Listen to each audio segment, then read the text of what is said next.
వైఎస్ఆర్సీపీ నేత అంబటి రాంబాబు పవన్ కళ్యాణ్పై కఠినమైన విమర్శలు చేశారు. మేము గెలిచినప్పుడు, ఓడినప్పుడు ఎల్లప్పుడూ ఒంటరిగానే పోటీ చేశాం. మరొక పార్టీతో దేహి అని అడుక్కోలేం అని తెలిపారు. అదనంగా పవన్ ఎమ్మెల్సీ పదవికి అర్హత ఎందుకు కలిగిందనే ప్రశ్నను ఆయన ఉంచారు. ఆయన వ్యాఖ్యలు రాజకీయంగా వివాదాస్పదంగా ఉన్నాయని పేర్కొన్నారు. ట్రాన్స్ఫర్కి ఇంత రేట్ అని పెట్టారు. మా డిపార్ట్మెంట్లో నేను వచ్చిన తర్వాత అదేం లేదు. చాలా స్పష్టమైన ఆదేశాలు ఇచ్చాను.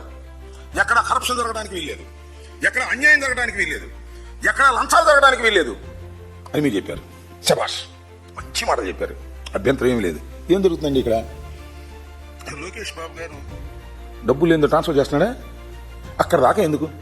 మీ శాఖ అంటే పవన్ కళ్యాణ్ గారి శాఖ కాదు, జనసేన శాఖ, పౌర సరఫరాల శాఖ. సీజ్ ది షిప్ అన్నారు. సరే, షిప్ సీజ్ చేయకపోయినా సంగతి అది ఎక్కడ పెట్టండి.